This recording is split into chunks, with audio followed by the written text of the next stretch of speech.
The truth of problems with the Qur'an. What Muslims claim, this is what they claim. And they really claim four things. Number one, the Qur'an is uncreated and exists eternally on clay tablets in heaven. That's in chapter 85, verse 22 of the Qur'an itself, the preserved tablets. Number two, the Qur'an was sent down to Muhammad between 610 and 632. Number three, the Qur'an was completed by Uthman in 652. And then number four, the Qur'an was perfectly preserved in the last 1400 years. The Qur'an had no human interference, in other words. That's not read number five, the number four. So can you remember those four words? Uncreated, sent down, complete, and perfectly preserved, okay? Just remember preserved. Uncreated, sent down, complete, and preserved. Can you remember those four? Because I'm going to ask you at the very end, did we shut down those four? Okay? Let's see if we can shut down those four. Now, why do they make those claims? Because those claims are in the Qur'an itself. It makes those claims. The Qur'an makes these claims. You can see it in chapter 85, verse 21 and 22. This is the glorious Qur'an inscribed on preserved tablets. You look at any of your commentaries on chapter 85, verse 21 and 22. Preserved tablets means eternal tablets. They have to be eternal because you cannot have any interference from humanity. Once one man changes one word, one letter, it's no longer the Qur'an. Why? Because the Qur'an maintains that in chapter 10, verse 15. Bring to us a Qur'an other than this to change it. Say it is not for me to change it on my own accord. Or chapter 18, verse 27. And recite what has been revealed to you of the book of your Lord. None can change his words. No human can, because then it's no longer preserved. It's no longer eternal. And then why? Because Allah Himself guards it. Verily, it is we who have sent down the Qur'an, and surely we will guard it. We, meaning Allah Himself in the plural form. Don't Christians claim the same about the Bible? No, we do not, and please do not make these claims. We would not say it's eternal. No, it was created by men. We know who wrote it. We put the names to many of the men who wrote the different books. Sent down? No, not sent down. Inspired by God? Yes, but not sent down. The Bible was complete. Yes, it was complete in its original form, but we don't have its original form. Has the Bible been perfectly preserved? No, there are changes in it. We know where they are. And that's a big dispute that's happening even in the church. Do we accept Mark chapter 16, verse 9 to 20? Is that a change? John chapter 7, verse 53 to John chapter 8, verse 11. The woman caught in adultery. Is that an addition that's been added? We keep it in there because even though the dispute is there, it doesn't change any doctrine. The only one that's really contentious is 1 John chapter 5, verse 7, where you have the Trinitarian formula that's in verse 7. That has been taken out almost of all translations except for the King James Version. They refuse to take it out, and that's the problem. So be careful. Don't take King James with you whenever you go talk to Muslims. Leave it at home. I love the King James, but not that. They will hang you on that if you have it in your hands. Thus, we don't make these same claims, and therefore we do not have to defend what Muslims have to defend. That's the beauty. So what's my remit today? Well, I cannot critique uncreated or sent down because I'm not there in the 7th century. And how do you confront eternality? You can't. But I can critique the second two. Complete, unchanged, perfectly preserved, and no human interference. That I can critique, and that's my remit today. Thus, this is what I want, and this is what you need to ask Muslims. If they make those four claims, then you need to ask them. We therefore want to find one Qur'an, that one's one Qur'an, that is from the mid-7th century, from the time of Uthman, 652, that is complete, that's 114 surahs, and that is perfectly preserved. Exactly like the book that I have in my hand today. Word for word, letter for letter. The same as this book here. That's what they have to find, because they are the ones that make that claim. Not me, not you. So, what is our goal? Well, let's go back the other way. What I want to do is introduce today is, if the Qur'an is eternal, complete, and perfectly preserved, it cannot have any historical errors or anachronisms, as that would suggest human interference, since only humans err, not Allah. Why? Because God would not make any mistakes with His holy word, but man would. Therefore, let's look at 15 historical anachronisms to start this off, which prove that the Qur'an came not from God, but from man. Let's look through them real quickly. The first one is, first of all, let's define what we mean by that. Doesn't every scripture include historical problems? Ancient books, even those which are considered scripture, are prone to historical difficulties as they were written by men, women who are finite and thus open to error. or they are borrowed from inaccurate sources, or they can either be embellished over time, or scribal errors can creep in when copying from one text to another. The Qur'an, however, is unique. It is above all that. It is the only text Muslims claim which claims to be eternal, without error, or unable to be changed by men, because it is protected by Allah Himself. Thus, if we can find even one historical anachronism, it not only proves that it is no longer eternal, but that man can and has changed Allah's holy revelation. So when you look at the Quran, you look at chapter 20 of the Quran, verse 85 to 87 and 95 to 97. But indeed, we have tried your people after you had departed, and the Samiri has led them astray. So Moses returned to his people angry and grieved, and said, and what is your case? What are Samiri? Samiri is the Arabic for Samaritan. So here's a Samaritan who usurps Moses and builds the golden calf. Samaritans did not exist at the time of Moses in 1400 BC. The Samaritans were created by Sargon II, who came down and attacked the 10 northern tribes of Israel. He came from Khorsabad. He took many of the people there in Israel, took them back up to Khorsabad, then took many of his own people to repopulate the towns. They intermarried with the Israelites that were left behind, and from their progeny came the Samaritan. So there could not be any Samaritan prior to 722 BC. But Moses was living in 1400 BC. That's 700 years earlier. Do you see a problem with that?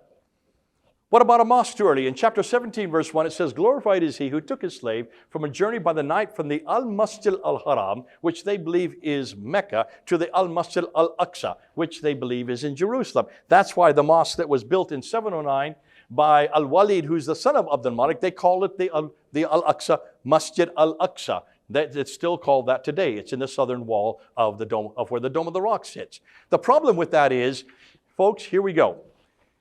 There you see it right there. So there's the Al-Aqsa there, and there's the Dome of the Rock there, and there's the southern wall. There's the whole enclosure. The Dome of the Rock was built in 691. Al-Aqsa, the Masjid Al-Aqsa was built in 710. I said 709. I was off by 1 year. The Miraj, when he went up to the seven heavens, was in 621. And that this is supposedly talking about the Miraj. When he goes up there, it cannot even be the Jewish temple. There was nothing there in 621. Those don't even come into existence until 691 and 709. That's 90 to 100 years too late. So obviously, and it cannot be the temple, because the temple was destroyed in 70 AD, 600 years earlier. What about coats of chainmail? In chapter 34, verse 10 to 11, it says, we certainly gave David, and we made pliable for him iron, commanding him, make full coats of mail and calculate precisely the links. So this is the links of chainmail. Well, David lived in 1000 BC. The coats of chainmail were not invented until 200 BC, 800 years later. Obviously, whoever wrote the Quran didn't know that historical fact. The Quran attributes crucifixions too early.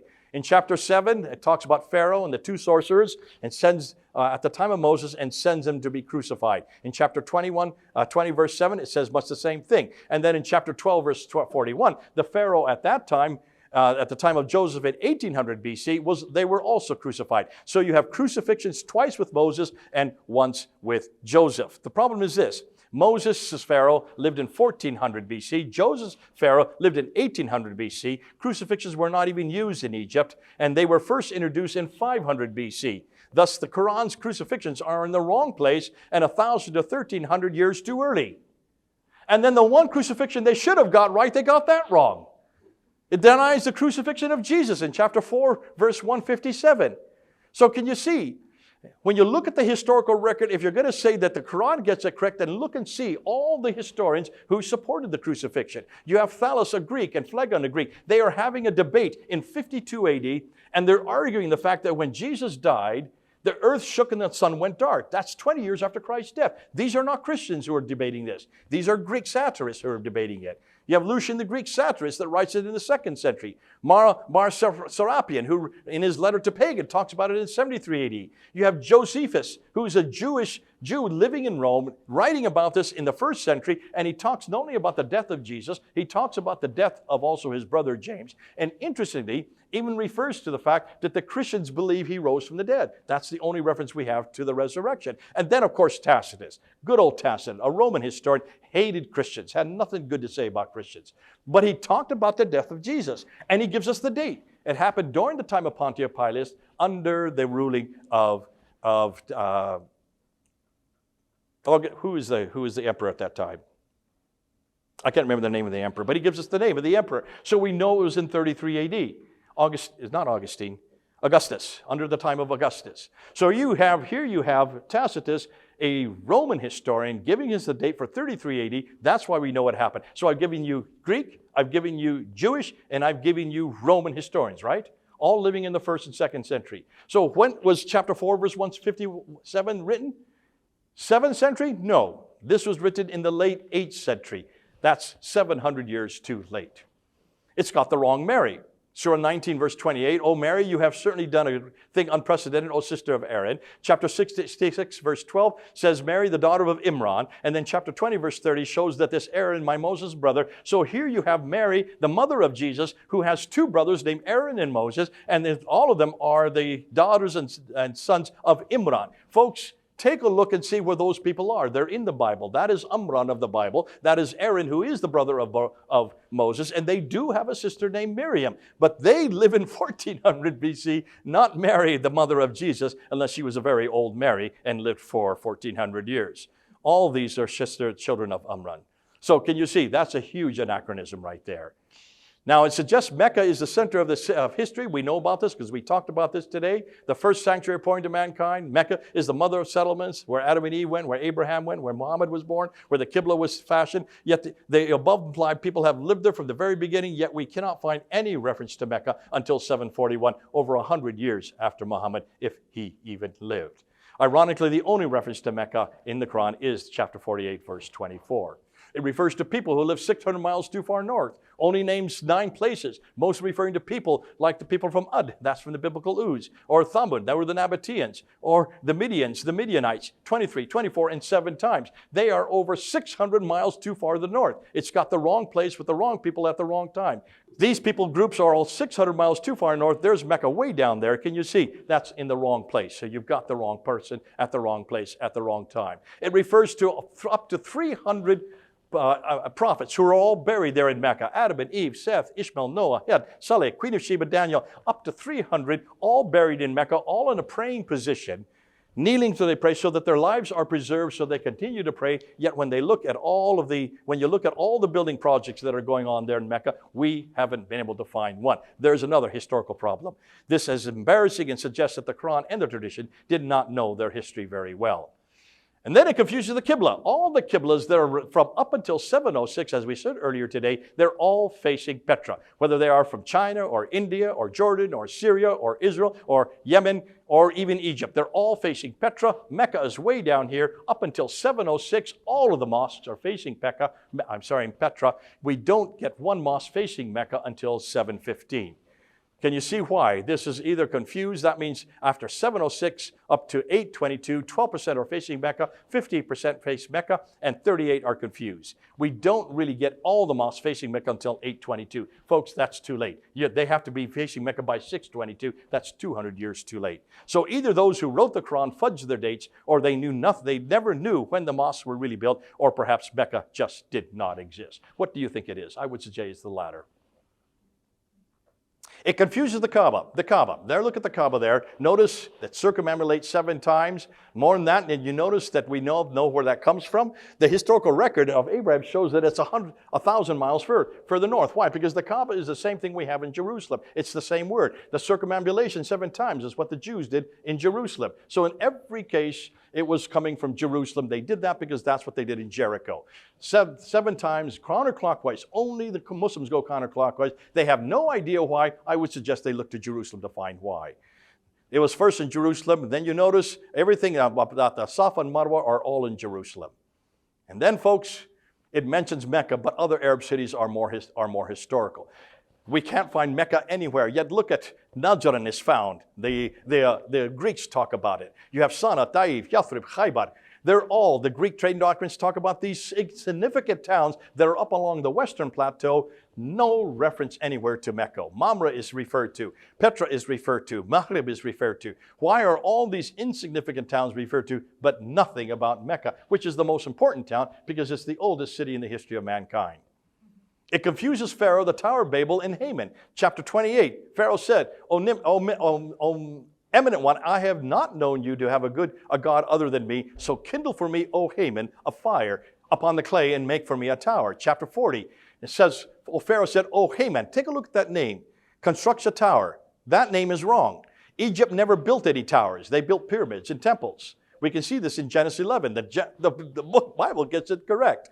Haman was not an Egyptian name, but a Persian name. He is the one that belongs in the book of Esther, chapter 3, verse 1. He was a Persian part of Xerxes I, according to the Greeks, and reigned between 486 and 465. Pharaoh, however, lived in 1500 BC, and Haman lived in 510 BC. I doubt if they ever met. There's 1,000 years between them. It makes Alexander the Great the most amazing engineer in chapter 18, verse 96. Bring me sheets of iron between the two mountains of wall, he said. Blow with bellows until we had made it like fire. He said, bring me that I may pour over it molten copper. And this is a wall that is big enough to keep an entire army out that's built between two mountains. That would be a pretty enormous wall made completely out of iron. He builds an iron copper wall between two mountains in 330 BC. Now look at, we have 3 records of Alexander the Great. We have, in all 3 biographies, there's no reference to any wall. And even if it had been a wall, this would be the greatest engineering feat in the world in the history of mankind. Even today, we don't have walls made out of iron and copper that are that big between 2 mountains. It refers to futuristic coins called the dirham. In chapter 12, verse 20, a few dirhams counted out when they were selling Joseph to the Egyptians. Hold on a minute. Dirhams counted out, coins at the time of Joseph.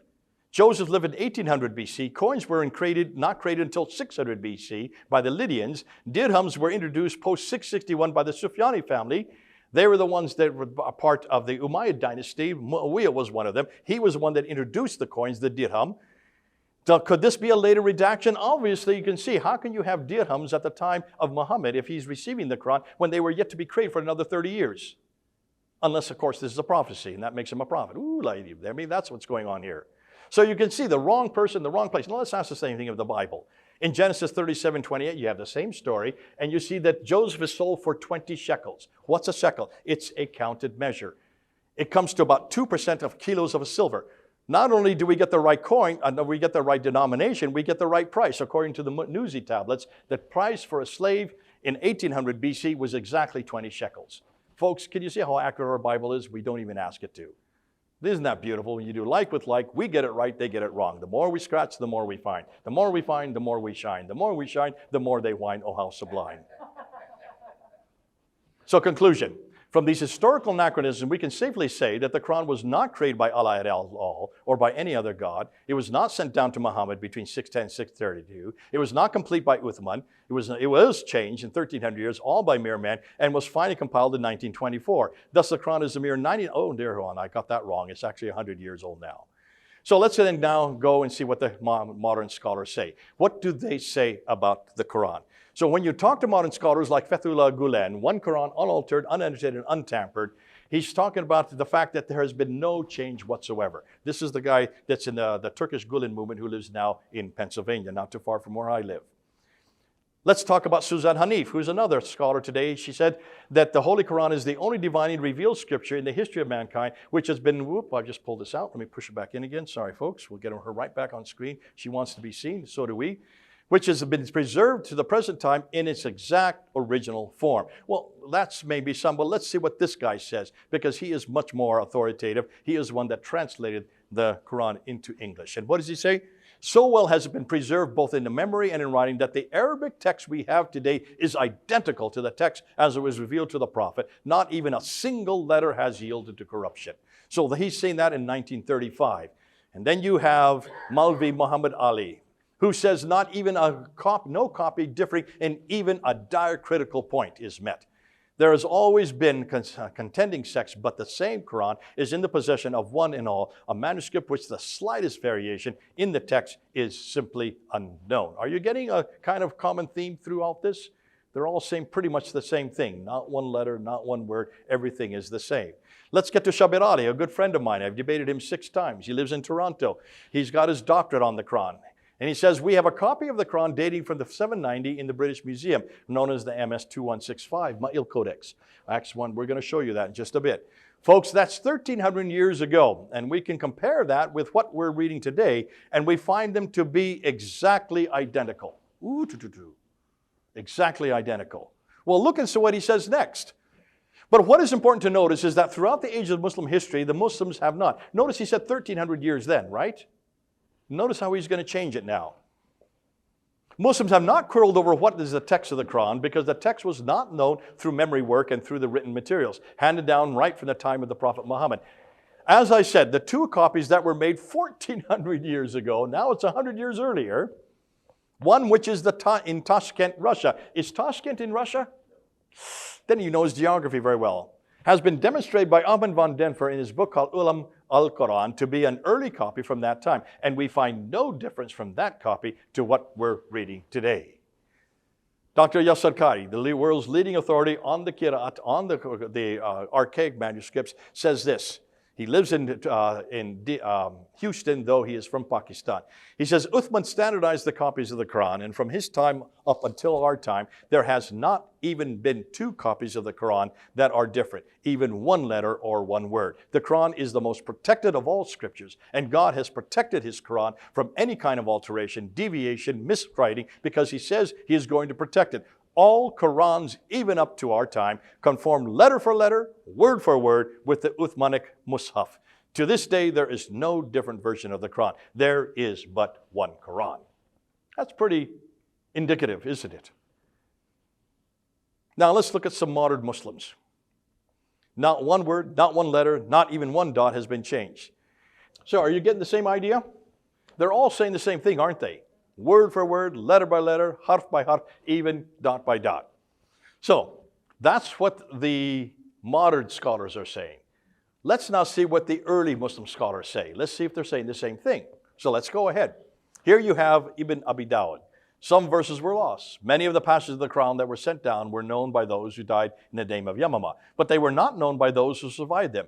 Nor were they written down, nor had Abu Bakr, Umar, or Uthman by that time collected the Quran, nor were they found even with one person after them.